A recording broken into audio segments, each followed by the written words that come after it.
شاعر لکھتا ہے کہ ارباب نظر کو ایسا نہ ملے گا، ارباب نظر کو ایسا نہ ملے گا، بندے تو ملیں گے لاکھ پر مولا نہ ملے گا، بندے تو ملیں گے لاکھ پر مولا نہ ملے گا، تاریخ اگر ڈھونڈے گی ثانی محمد، ثانی تو بڑی چیز ہے سایہ نہ ملے گا، ثانی تو بڑی چیز ہے سایہ نہ ملے گا۔ اور ایک شاعر کیا ہی خوب لکھتا ہے کہ اے جنت تجھ میں حور و قصور رہتے ہیں، اے جنت تجھ میں حور و قصور رہتے ہیں، ہم نے مانا کہ ضرور رہتے ہیں، لیکن میرے دل کا طواف کر اے جنت، اس لیے کہ میرے دل میں حضور رہتے ہیں، میرے دل میں حضور رہتے ہیں۔ محترم حضرات، اللہ تبارک و تعالیٰ کا بے پناہ شکر و احسان کہ اللہ تبارک و تعالیٰ نے ہمیں اور آپ کو مسلمان بنایا اور رسول اللہ صلی اللہ تعالیٰ علیہ وسلم کی امت میں پیدا فرمایا۔ ہم اور آپ اس کا جس قدر چاہے شکر ادا کریں، ہم شکر کا حق ادا نہیں کر سکتے۔ محترم حضرات، ہم اور آپ جس نبی کا کلمہ پڑھنے والے ہیں، جس نبی سے محبت کرنے والے ہیں، جس نبی سے عشق کا دم بھرنے والے ہیں، اس نبی کو اللہ تبارک و تعالیٰ نے بڑی شان عطا فرمائی ہے، اس نبی کو اللہ تبارک و تعالیٰ نے مقام محبوبیت عطا فرمائی ہے، اس نبی کو اللہ تبارک و تعالیٰ نے بڑا رتبہ اور بڑا بلند مقام عطا فرمایا ہے، اور اللہ تبارک و تعالیٰ نے انہیں مکمل طور پر مختار کل بنا کر کے اس دنیا میں مبعوث فرمایا ہے۔ آپ صلی اللہ تعالیٰ علیہ وسلم کو اللہ تبارک و تعالیٰ نے مکمل طور پر اختیار دیا ہے کہ آپ صلی اللہ تعالیٰ علیہ وسلم جس چیز کو بھی چاہے آپ صلی اللہ تعالیٰ علیہ وسلم اسے فرض کر دے، جس چیز کو بھی چاہے حضور صلی اللہ تعالیٰ علیہ وسلم اسے واجب کر دے، جس چیز کو بھی چاہے آقا صلی اللہ تعالیٰ علیہ وسلم اسے حرام کر دے یا اسے حلال کر دے، یا کسی حکم میں کسی کو خاص کر دے، یہ آقا دو عالم صلی اللہ تعالیٰ علیہ وسلم کو اللہ تبارک و تعالیٰ نے اختیار دیا۔ اس کی چند باتیں میں نے پچھلے ہفتے آپ لوگوں کے گوش گزار کیا تھا کہ اللہ کے نبی صلی اللہ تعالیٰ علیہ وسلم کو اللہ تبارک و تعالیٰ نے کس قدر اختیار عطا فرمائی ہے اور کیا شان عطا فرمائی ہے کہ میرے حضور صلی اللہ تعالیٰ علیہ وسلم جس حکم سے چاہے کسی کو خاص کر دیا کرتے ہیں اور جس چیز کو چاہے حرام و حلال قرار کر دیا کرتے ہیں۔ یہ اللہ تبارک و تعالیٰ نے ہم سب کے محبوب علیہ الصلاۃ والسلام کو شان اور اختیار عطا فرمائی۔ تو چند باتیں اور میں آپ لوگوں کے گوش گزار کرنا چاہوں گا تاکہ ہمارے عشق میں، ہماری محبت میں حضور صلی اللہ تعالیٰ علیہ وسلم کی جو ہماری محبت ہے ہمارے دلوں میں، اس میں کیا آ جائے اور پختگی آ جائے، اور ہم اور آپ جو حضور سے عشق کرتے ہیں، حضور سے محبت کرتے ہیں، اس میں اور چار چاند لگ جائے، تاکہ میں حضور صلی اللہ تعالیٰ علیہ وسلم تاکہ ان واقعات کو بیان کرنے کے بعد، حضور صلی اللہ تعالیٰ علیہ وسلم کی ان شان کو، اس مقام کو بیان کرنے کے بعد ہمارا عشق حضور سے بڑھ جائے۔ اس لیے میں چند باتیں آپ صلی اللہ تعالیٰ علیہ وسلم کے اختیار کے متعلق آپ لوگوں کی سماعتوں کی دہلیز تک پہنچانے کی کوشش کروں گا۔ اللہ تبارک و تعالیٰ میرے زبان پر کلمہ حق جاری فرمائے اور ہم سبوں کو کلمہ حق بولنے اور سننے کی توفیق بخشے۔ محترم حضرات، اللہ تبارک و تعالیٰ نے ہم سب کے نبی صلی اللہ تعالیٰ علیہ وسلم کو مختار کل بنا کر کے اس دنیا میں مبعوث فرمایا، مکمل طور پر اختیار دیا ہے۔ آپ صلی اللہ تعالیٰ علیہ وسلم جس چیز کو چاہیں واجب بھی کر دے، فرض بھی کر دے، حرام بھی قرار دے دے، حلال بھی قرار دے دے، کچھ بھی کر سکتے ہیں۔ میرے حضور صلی اللہ تعالیٰ علیہ وسلم کو اللہ تبارک و تعالیٰ نے شریعت کے احکام کا مالک بنا کر کے اس دنیا میں بھیجا۔ اب ذرا دیکھیں، ایک حدیث پاک ہے، حضرت برا بن عازب رضی اللہ تعالیٰ عنہ وہ روایت کرتے ہیں کہ قربانی کے دن رسول اللہ صلی اللہ تعالیٰ علیہ وسلم نے ہم لوگوں کو خطبہ ارشاد فرمایا۔ کس دن؟ قربانی کے دن، یعنی بقرعید کے دن حضور صلی اللہ تعالیٰ علیہ وسلم نے ہم لوگوں کو خطبہ ارشاد فرمایا اور فرمایا کہ قربانی کے دن جس کام کو سب سے پہلے کرنا ہے، جس کام کو سب سے پہلے کرنے کا حضور صلی اللہ تعالیٰ علیہ وسلم نے حکم دیا، وہ کام یہ ہے کہ قربانی کے دن ہم اور آپ سب سے پہلے نماز بقرعید ادا کریں، نماز عید الاضحیٰ ہم اور آپ سب سے پہلے ادا کریں۔ اس کے بعد حضور صلی اللہ تعالیٰ علیہ وسلم نے فرمایا کہ تم لوگ کیا کرو، قربانی کرو، اپنے جانور کو اللہ کے راہ میں قربان کرو، اور جس نے ایسا کیا گویا اس نے سنت کو پا لیا۔ یعنی جو بقرعید کے دن، قربانی کے دن سب سے پہلے نماز عید الاضحیٰ ادا کرے، اس کے بعد گھر آ کر کے قربانی کرے گا تو اس نے سنت کو پا لیا۔ اور جس نے قربانی کے دن قربانی کی نماز، بقرعید کی نماز کو پڑھنے سے پہلے، نماز عید الاضحیٰ کو ادا کرنے سے پہلے جس کسی نے بھی قربانی کر لی تو گویا کہ اس کی یہ قربانی محض قربانی ہوگی، اور قربانی کی جو فضیلت ہوگی اسے حاصل نہیں ہوگی۔ یعنی اس کا یہ جو گوشت ہوگا وہ اس کے گھر والوں کے لیے تو ہوگا، لیکن قربانی کی جو فضیلت ہوتی ہے اور قربانی کے جو فوائد ہوا کریں گے وہ اسے ملے گی نہیں، جو قربانی نماز عید الاضحیٰ سے پہلے کر لے۔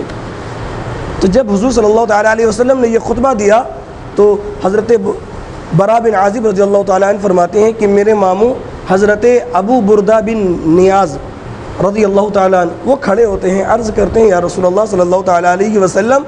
آپ نے فرمایا کہ جو قربانی نماز عید الاضحیٰ سے پہلے کر لے گا، بقرعید کی نماز سے پہلے قربانی کر لے گا، اس کی قربانی نہیں ہوگی۔ یا رسول اللہ صلی اللہ تعالیٰ علیہ وسلم، میں نے تو قربانی کر لیا ہے، میں نے نماز عید الاضحیٰ سے پہلے قربانی کر لی ہے، تو یا رسول اللہ میرے ساتھ کیا معاملہ ہوگا، میرے لیے کیا حکم ہوگا؟ پھر حضرت ابو بردہ رضی اللہ تعالیٰ عنہ آگے عرض کرتے ہیں یا رسول اللہ صلی اللہ تعالیٰ علیہ وسلم، میرے پاس ایک بکری ہے جو 6 ماہ کی ہے،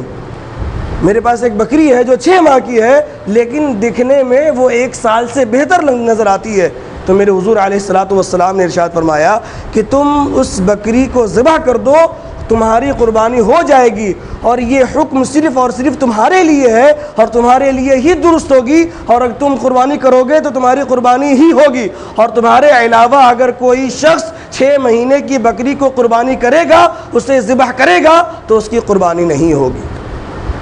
اب ذرا اس حدیث پر آپ غور کریں، اس حدیث پر آپ توجہ دیں تو آپ کو معلوم ہوگا کہ ہمارے حضور صلی اللہ تعالیٰ علیہ وسلم کو اللہ تبارک و تعالیٰ نے کس قدر شان عطا فرمائی تھی، کیا مقام و رتبہ عطا فرمایا تھا، اور کتنا اختیار دیا تھا اللہ تبارک و تعالیٰ نے اپنے محبوب علیہ الصلوۃ والسلام کو،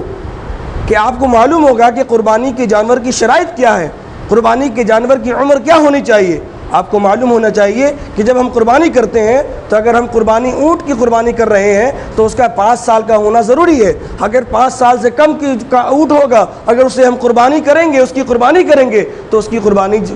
قربانی جائز نہیں ہوگی، وہ قربانی نہیں ہوگی۔ اسی طریقے سے بھینس اگر ہم قربانی کرتے ہیں تو اس کا 2 سال کا ہونا لازم اور ضروری ہے۔ اسی طریقے سے اگر ہم بس بکری کو یا خصی کو ذبح کرتے ہیں تو اس کا 1 سال کا ہونا لازم اور ضروری ہے، کہ اگر 1 سال کی بکری ہے اور ہم قربانی کر رہے ہیں تو ہماری قربانی درست ہوگی، اور اگر 1 سال سے کم کی بکری ہوگی یا خصی ہوگی ہم اسے قربانی کریں گے تو ہماری وہ قربانی درست نہیں ہوگی۔ اب ذرا اس حدیث پاک پر آپ غور کریں کہ اللہ کے نبی صلی اللہ تعالیٰ علیہ وسلم نے کیا ارشاد فرمایا کہ اے ابو بردہ، یہ شریعت کے احکام ہے، یہ شریعت کا قاعدہ ہے، یہ شریعت کا ضابطہ ہے کہ جو بھی قربانی کرے گا، خصی قربانی کرے گا، اس کے لیے لازم اور ضروری ہے کہ وہ 1 سال کی خصی کو قربانی کرے، 1 سال کی بکری کو قربانی کرے گا، تب اس کی قربانی درست ہوگی۔ لیکن میں محمد عربی صلی اللہ تعالیٰ علیہ وسلم تمہیں یہ اختیار دے، میں محمد عربی صلی اللہ تعالیٰ علیہ وسلم تمہیں یہ اجازت دیتا ہوں کہ اگر تیرے پاس 6 مہینے کی بکری ہے، اگر تو اسے قربانی کر دے گا، اگرچہ یہ قاعدہ ہے کہ 1 سال کی بکری ہوگی تبھی قربانی درست ہوگی، لیکن میں تمہیں یہ اجازت دے رہا ہوں کہ اگر تم 6 مہینے کی بکری کو قربانی کرو گے تب بھی تمہاری قربانی درست ہو جائے گی۔ یہ ہمارے حضور صلی اللہ تعالیٰ علیہ وسلم کو اللہ تبارک و تعالیٰ نے اختیار عطا فرمائی تھی کہ میرے حضور علیہ الصلوۃ والسلام نے اس حکم میں، جس حکم میں سب کو شامل کیا گیا ہے کہ 1 سال کی قربانی کریں، 1 سال کا جانور ہو جائے، اس کے بعد اگر ہم قربانی کرتے ہیں تو ہماری قربانی درست ہوگی، لیکن اس حکم سے میرے نبی پاک صلی اللہ تعالیٰ علیہ وسلم نے حضرت ابو بردہ کو خاص فرما دیا کہ اے بردہ، تمہارے لیے یہ خاص میں نے کر دیا ہے کہ اگر تم 6 مہینے کے بکری کو بھی قربان کر دو گے، ذبح کر دو گے تو تمہاری قربانی درست ہو جائے گی۔ اور یہ حکم صرف اور صرف حضرت ابو بردہ رضی اللہ تعالیٰ عنہ کے لیے خاص ہے، ہمارے اور آپ کے لیے نہیں ہے۔ ہمارے اور آپ کے لیے بس وہی قاعدہ ہے کہ اگر ہم 1 سال سے کم کے جانور کی قربانی کرتے ہیں، خصی بکری کی، تو پھر ہماری قربانی درست نہیں ہے۔ تو ہمارے حضور علیہ الصلوۃ والسلام کو اللہ تبارک و تعالیٰ نے وہ مقام اور رتبہ عطا فرمایا تھا کہ حضور صلی اللہ تعالیٰ علیہ وسلم جس حکم سے چاہے کسی کو خاص کر دیں اور جس چیز کو چاہیں فرض قرار دیں۔ اب ذرا دیکھیں کیا شان عطا فرمائی تھی ہمارے حضور علیہ الصلوۃ والسلام کو اللہ تبارک و تعالیٰ نے، اور کیا مقام و رتبہ اللہ تبارک و تعالیٰ نے دیا تھا۔ میرے حضور صلی اللہ تعالیٰ علیہ وسلم ایک موقع سے ارشاد فرماتے ہیں، حضرت ابو ہریرہ رضی اللہ تعالیٰ عنہ اس کے راوی ہے، میرے حضور علیہ الصلوۃ والسلام نے ارشاد فرمایا کہ اے لوگوں، اللہ تبارک و تعالیٰ نے تم پر حج کو فرض کیا ہے، اللہ تبارک و تعالیٰ نے تم پر حج کو فرض کیا ہے۔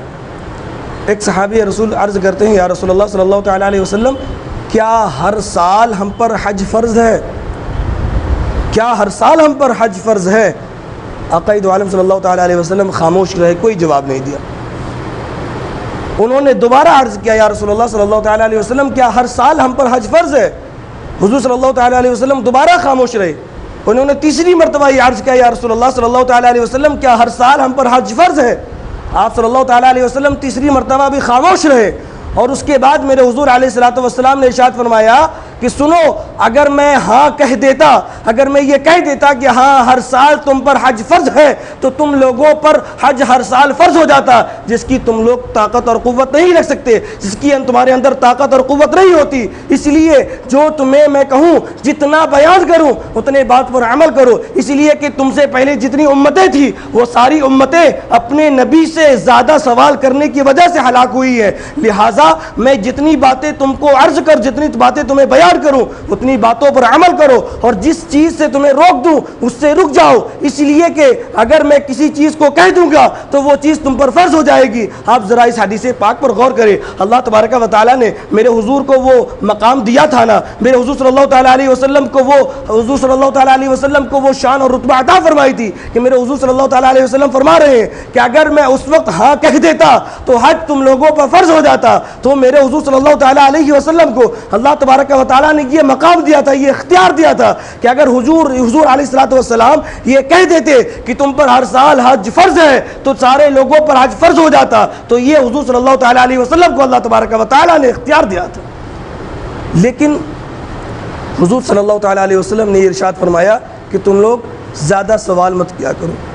کثرت سوال سے بچو، اس لیے کہ تم سے پہلے جتنی بھی نبی کی امتیں آئی ہیں وہ اسی وجہ سے ہلاک ہوئی ہے کہ وہ لوگ کثرت کے ساتھ سوالات کیا کرتے۔ جتنا تمہارے نبی تمہیں حکم دے اتنا کرو، جس چیز سے روک دے اس سے رک جاؤ، زیادہ سوال نہ کرو۔ زیادہ سوال کرنا یہ تمہارے لیے ہی پریشانی کا باعث بن جائے گا۔ تو یہ ہمارے حضور علیہ الصلوۃ والسلام کو اللہ تبارک و تعالیٰ نے شان عطا فرمائی کہ حضور علیہ السلام اگر چاہے تو کسی چیز کو بھی فرض قرار دے سکتے، یہ اختیار عطا فرمائی تھی۔ اور ذرا دیکھیں میرے حضور علیہ الصلوۃ والسلام کی شان، آپ صلی اللہ تعالیٰ علیہ وسلم کا مقام و رتبہ۔ حضرت ام عطیہ رضی اللہ تعالیٰ عنہ وہ فرماتی ہیں کہ حضور علیہ الصلوۃ والسلام نے ارشاد فرمایا، ایک آیت کریمہ نازل ہوئی، آیت کریمہ یہ تھی، یبایعنک علی اللہ یشرکن باللہ شیئا ولا یسرقن باللہ، اسی طریقے سے پوری آیت ہے، ولا یعصینک فی معروف۔ یہ آیت کریمہ نازل ہوئی جس کا مطلب یہ ہے کہ عورتیں آپ سے اس بات پر بیعت کریں کہ وہ اللہ کے ساتھ کسی کو شریک نہیں ٹھہرائیں گے، اور چند چیزوں کی ممانعت نازل ہوئی کہ اس چیز سے عورتیں رک جائیں۔ اسی میں ایک چیز یہ تھی کہ عورتیں نوحہ نہ کریں، اس چیز کی بھی ممانعت اس آیت کریمہ میں آئی تھی، اور وہ اللہ تبارک و تعالیٰ کی کسی بھی فرمان کی نافرمانی نہ کرے۔ تو یہ آیت کریمہ نازل ہوئی جس میں عورتوں کو نوحہ کرنے سے منع کیا گیا۔ نوحہ کا مطلب کیا ہوتا ہے؟ یعنی کسی کے انتقال کر جانے پر رونا، چیخنا، واویلا مچانا، سینہ پیٹنا، ماتھا پیٹنا، اور مردے کا مرحوم کے باتوں کو بیان کرنا، اور بیان کر کے چلانا، رونا، گڑ گڑانا، اس چیز سے منع فرمایا ہے۔ ہمارے مذہب اسلام میں نوحہ کرنے سے منع فرمایا، جو آج کل ہوا کرتا ہے کہ آج کل اگر کسی کے یہاں کسی کا انتقال ہو جائے تو عورتیں نوحہ کیا کرتی ہیں، چیختی ہیں، چلاتی ہیں، سینہ پیٹتی ہیں، ماتھا پیٹا کرتی ہیں۔ اس چیز کو ہماری شریعت میں حرام قرار دیا گیا۔ جب یہ آیت کریمہ نازل ہوئی کہ نوحہ کو منع کیا گیا ہے، نوحہ سے روکنے کے لیے مذہب اسلام نے ہمیں حکم دیا ہے، تو حضرت ام عطیہ رضی اللہ تعالی عنہ وہ عرض کرتی ہے یا رسول اللہ صلی اللہ تعالی علیہ وسلم آپ مجھے اجازت دیں کہ میں فلاں قبیلے میں نوحہ کر سکتی ہوں، فلاں قبیلے میں مجھے نوحہ کرنے کی آپ اجازت دیں، اس کے علاوہ میں کہیں نوحہ نہیں کروں گی، صرف فلاں قبیلے میں مجھے نوحہ کرنے کی اجازت دے، اس لیے کہ اس قبیلے والوں نے زمانہ جاہلیت میں میرے ساتھ نوحہ کرنے میں تعاون کیا تھا، میری مدد کیا تھا، اس وقت وہ لوگ میرے ساتھ روئی تھی اور میرا تعاون کیا تھا، میرے دل کو اس وقت رکھا تھا، اس لیے آپ مجھے اجازت دیں تاکہ میں اس قبیلے کے ساتھ نوحہ کر سکوں۔ تو حضور علیہ الصلوۃ والسلام نے ارشاد فرمایا کہ اے ام عطیہ تمہیں یہ اجازت دی جاتی ہے کہ تم فلاں قبیلے میں نوحہ کر سکتی ہو، اور صرف تمہیں یہ اجازت دی جاتی ہے، تمہارے علاوہ کسی کو یہ اجازت نہیں دی جاتی۔ یہ حدیث پاک۔ اب ذرا غور کریں کہ شریعت کا وہ ضابطہ، شریعت کا وہ قاعدہ جس میں شریعت یہ بیان کر رہا ہے کہ نوحہ کرنا حرام ہے، نوحہ کرنے سے منع کیا گیا ہے کہ کوئی عورت نوحہ نہ کرے، کوئی عورت رونا دھونا نہ کرے، میت پر رونا، میت پر دھونا اور میت پر واویلا بچانا، اس چیز سے شریعت اسلام، مذہب اسلام منع کر رہا ہے۔ لیکن حضرت ام عطیہ حضور علیہ السلام کی بارگاہ میں عریضہ پیش کر رہی ہے یا رسول اللہ صلی اللہ تعالیٰ علیہ وسلم آپ مجھے اجازت دے دیں۔ یہاں پر حضور علیہ السلام سے وہ اجازت طلب کر رہی ہے، تو اگر حضور صلی اللہ تعالیٰ علیہ وسلم کو اللہ تبارک و تعالیٰ نے اختیار نہ دیا ہوتا تو کیا حضور علیہ السلام انہیں یہ اجازت دیتے کہ تم نوحہ کر سکتی ہو؟ اگر حضور صلی اللہ تعالیٰ علیہ وسلم کو اللہ تبارک و تعالیٰ نے مختار کل بنا کر نہ بھیجا ہوتا، شریعت کے احکام کا مالک بنا کر نہ بھیجا ہوتا، تو کیا ہمارے حضور انہیں اس بات کی اجازت دیتے؟ بالکل نہیں اجازت دیتے۔ اگر حضور صلی اللہ تعالیٰ علیہ وسلم نے انہیں یہ اجازت دیا ہے کہ اے ام عطیہ صرف تمہیں اجازت ہے کہ تم فلاں قبیلے میں اور تمہارے لیے ہی نوحہ کرنے کی اجازت ہے، اس کے علاوہ کسی اور قبیلے میں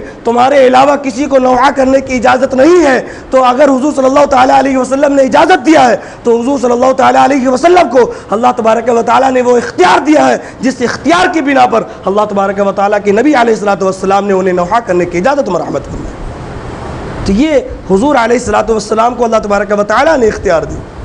ہم اور آپ جس نبی کا کلمہ پڑھتے ہیں، جس نبی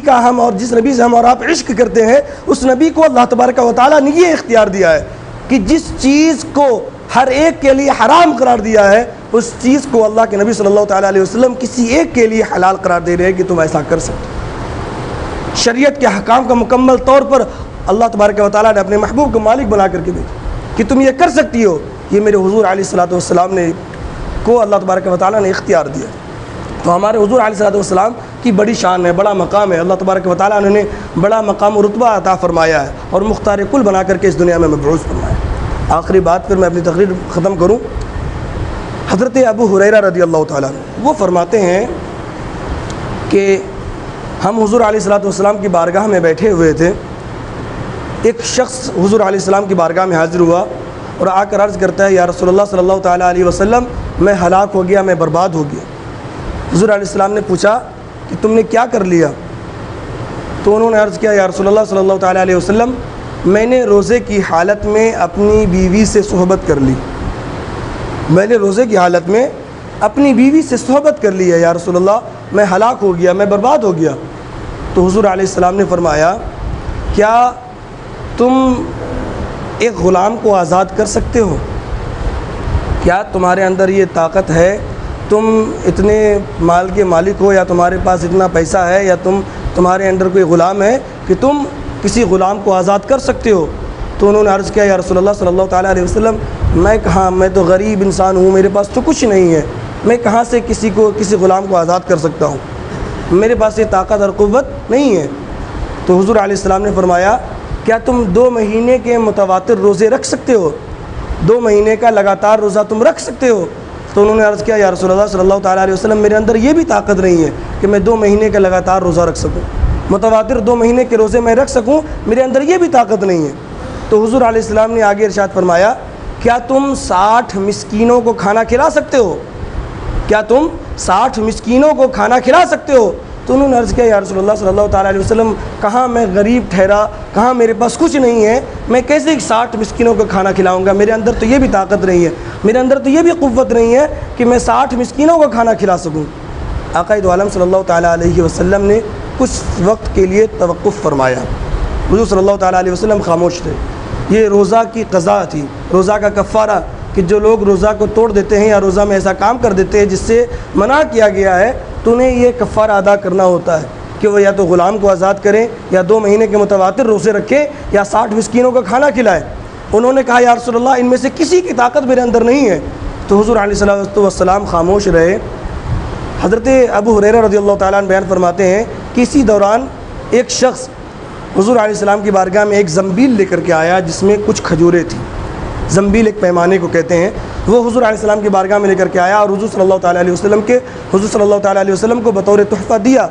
تو حضور صلی اللہ تعالیٰ علیہ وسلم نے پوچھا کہ وہ سائل کہاں ہے؟ وہ سائل حضور صلی اللہ تعالیٰ علیہ وسلم کی بارگاہ میں حاضر ہوتے، یا رسول اللہ میں یہیں موجود ہوں۔ تو حضور صلی اللہ تعالیٰ علیہ وسلم نے انہیں وہ زنبیل، وہ کھجوریں عطا کی، اور عطا کرنے کے بعد فرمایا لو اسے جا کر کے صدقہ کر دو۔ یا حضور صلی اللہ تعالیٰ علیہ وسلم نے فرمایا یہ کھجور لو اور کھجور لے جا کر کے اس کو صدقہ کر دو غریبوں میں۔ تو اب وہ صحابی رسول حضور علیہ السلام کی بارگاہ میں عرض کرتے ہیں یا رسول اللہ صلی اللہ تعالیٰ علیہ وسلم، کیا اس کو جو صدقہ کرنا ہے مجھ سے جو غریب ہے اس کو صدقہ کرنا ہے؟ جو مجھ سے زیادہ غریب ہوگا اسی کو صدقہ کرنا ہے نا؟ تو حضور صلی اللہ تعالیٰ علیہ وسلم نے ہاں فرمایا کہ ہاں اسی کو صدقہ کرنا ہے جو تم سے زیادہ غریب ہو۔ تو وہ عرض کرتے یا رسول اللہ صلی اللہ تعالیٰ علیہ وسلم، مدینے کے کناروں میں، مدینے کے دونوں خطوں میں، یعنی مدینے کے سنگلاخ، یعنی مدینے کا جو میدان ہے اس میدان میں جتنے گھر ہیں اس گھر میں یا رسول اللہ صلی اللہ تعالیٰ علیہ وسلم کوئی گھر والے ایسے نہیں ہیں جو مجھ سے زیادہ غریب ہو،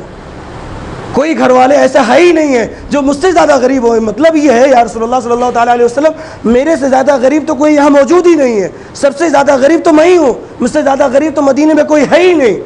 تو حضور علیہ الصلوۃ والسلام مسکرائے اور مسکرا کر کے فرمایا تم سے زیادہ غریب مدینے میں کوئی موجود نہیں ہے۔ تو حضور نے کہا ہاں یا رسول اللہ مجھ سے زیادہ غریب تو مدینے میں کوئی نہیں ہے۔ تو حضور علیہ الصلوۃ والسلام نے ارشاد فرمایا اگر تم سے زیادہ غریب مدینے میں کوئی نہیں ہے تو اس کھجور کو تم لو، تم خود بھی کھاؤ اور اپنے گھر والوں کو کھلاؤ، تمہارا کفارہ ادا ہو جائے گا۔ تم خود بھی کھاؤ اور اپنے گھر والوں کو بھی کھلاؤ، تمہارا کفارہ ادا ہو جائے گا۔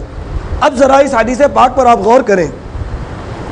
کہ اللہ کے نبی صلی اللہ تعالیٰ علیہ وسلم کو کس قدر اللہ تبارک و تعالیٰ نے اختیار عطا فرمایا تھا کہ روزے کا جو کفارہ ہے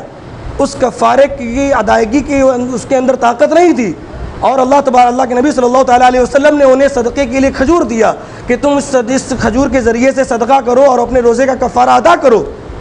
اور یہ قاعدہ کلیہ ہے کہ جو شخص بھی کفارہ ادا کرے گا وہ اپنا کفارہ خود نہیں کھا سکتا ہے، جو شخص بھی زکوٰۃ ادا کرے گا وہ اپنے زکوٰۃ کو نہ خود کھا سکتا ہے نہ اس کے گھر والے کھا سکتے ہیں، جو شخص صدقہ ادا کرے گا وہ اپنے صدقے کو نہ خود کھا سکتا ہے نہ اس کے گھر والے کھا سکتے ہیں، جو شخص خیرات کرے گا وہ اپنے خیرات کو نہ خود کھا سکتا ہے نہ اس کے گھر والے کھا سکتے ہیں، یہ قاعدہ ہے۔ لیکن میرے حضور علیہ الصلوۃ والسلام کو اللہ تبارک و تعالیٰ نے یہ اختیار دیا تھا کہ حضور علیہ الصلوۃ والسلام نے اس مجرم کی سزا کو، اس مجرم کے کفارے کو اس کے لیے انعام بنا دیا اور فرمایا کہ اگرچہ یہ قاعدہ کلیہ ہے کہ کوئی اپنے کفارے کو نہیں کھا سکتا ہے نہ اس کے گھر والے کھا سکتے ہیں، لیکن میں تمہیں یہ حکم دیتا ہوں کہ تم اس کفارے کو خود بھی کھاؤ اور اپنے گھر والے کو بھی کھلاؤ، تمہارا کفارہ ادا ہو جائے گا۔ تو یہ اللہ تبارک و تعالیٰ کو اللہ تبارک و تعالیٰ نے اپنے محبوب علیہ الصلوۃ والسلام کو اختیار عطا فرمایا کہ اللہ کے نبی صلی اللہ تعالیٰ علیہ وسلم اگر چاہیں تو کسی بھی حکم سے کسی کو خاص کر دیں، حکم سب کے لیے یہ ہے، لیکن حضور نے اس حکم سے ان کو خاص کر دیا کہ تمہارے لیے یہ حکم دیا گیا، تمہارے کو خاص کر دیا گیا ہے کہ تم اگر خود بھی اس کھجور کو کھا لو گے، تمہارے گھر والے بھی کھا لیں گے تو تمہارا کفارہ ادا ہو جائے گا۔ تو یہ شان اللہ تبارک و تعالیٰ کو، اللہ تبارک و تعالیٰ نے اپنے محبوب علیہ الصلوۃ والسلام کو عطا فرمائی، اللہ تبارک و تعالیٰ نے وہ اختیار عطا فرمایا، اور ہم اور آپ اسی نبی کا کلمہ پڑھنے والے ہیں اور اسی نبی کی محبت کا دم بھرنے والے ہیں۔ اللہ تبارک و تعالیٰ ہمیں اور آپ کو حضور علیہ الصلوۃ والسلام سے محبت کرنے کی توفیق عطا فرمائے، اور آقا صلی اللہ تعالیٰ علیہ وسلم کے جملہ چیزوں پر عمل کرنے کی توفیق و رفیق عطا فرمائے، جملہ اقوال و اعمال پر عمل کرنے کی توفیق و رفیق عطا فرمائے، اور کہنے سننے سے زیادہ ہم سبوں کو عمل کی توفیق عطا فرمائے۔ آمین۔ وآخر دعوانا الحمد للہ رب العالمین۔